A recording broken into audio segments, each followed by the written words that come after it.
So here's the first look at my Yurei that I painted up. A Yurei is a spirit or ghost. It's been a part of Japanese folklore and tradition since early Japan. Um, a Yurei is a spirit or soul that, after the person has died, has been caught by some aspect of their life, and that aspect has not allowed them to transfer over into the afterlife like most souls do. That aspect could be something as powerful as vengeance or hatred, or it could be something as quirky as they were going home to stack the dishes, and for whatever reason, that compulsion to stack the dishes just did not let them pass over to the other side. So until they complete their task, then their spirit is trapped here. Um, a lot of people believe that the Yuri was a way to teach people to treat people of different social statuses with respect. For instance, you see a lot of stories of Yuri in the forms of seductive women who will lure the men in and then transform into monsters. A lot of people thought or think now that that was a way to try and persuade or teach men how to honor their significant others or their wives.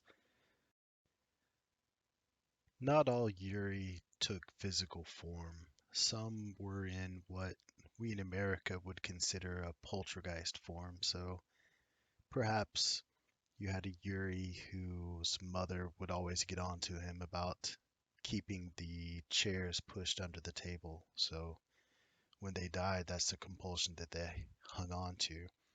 So whenever you get up and you leave the dining room table and walk into the other room, the spirit pushes your chair in under the table. Yuri are still a pretty popular traditional belief in Japan. You can look on the internet and find all sorts of stories about Yuri, just like you would in finding stories on hauntings here in America. You can find movies like The Grudge or The Ring as well that would represent different types of Yuri. So the first thing you would do when you're painting a model is what you see here, which is the base coat, which is done with a spray can. You spray the model down. Traditionally, it's going to be white, gray, or black base coat. I like to use white because it makes the model's colors a little bit brighter. Then you just start picking specific parts to color in. Here you see that I have colored the arms, all the skin tones, base color. Now you see that I've started to color the hair. Next, I've given all of the chains and the metal and the bells a metallic base coat to go along with that. Now I've painted the lovely tentacles coming out of the people's mouths in the cloak. The next step is to give the model a wash, which is a form of much thinner paint that's going to seep into the recesses of the model to give it depth.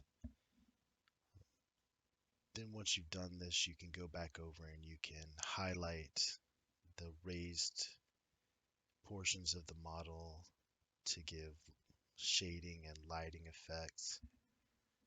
It really is an easy way to make your model look better. Next, I've used a textured paint to paint on the ground, um, give it a base coat and some highlight covers. Then I've added a rock that I painted myself and some static grass of different shapes and colors, just to try to make it look as realistic turf as possible. And then lastly, a lot of this model was cloak, and I felt it missed just a little bit of pop, so I tried a new technique of some blood splatter, and I I started splattering it around the cloak a little bit and put it on the bottom of the cloak to make it look like it was dragging it. Then I went behind and matted down the grass behind the model like it had been dragging the bodies and the cloak along and smearing the blood along the way. And I think I like the way it turned out. And like I say, it added some color to the model. So there you have it, my Japanese Yurei, a traditional spirit from early Japan.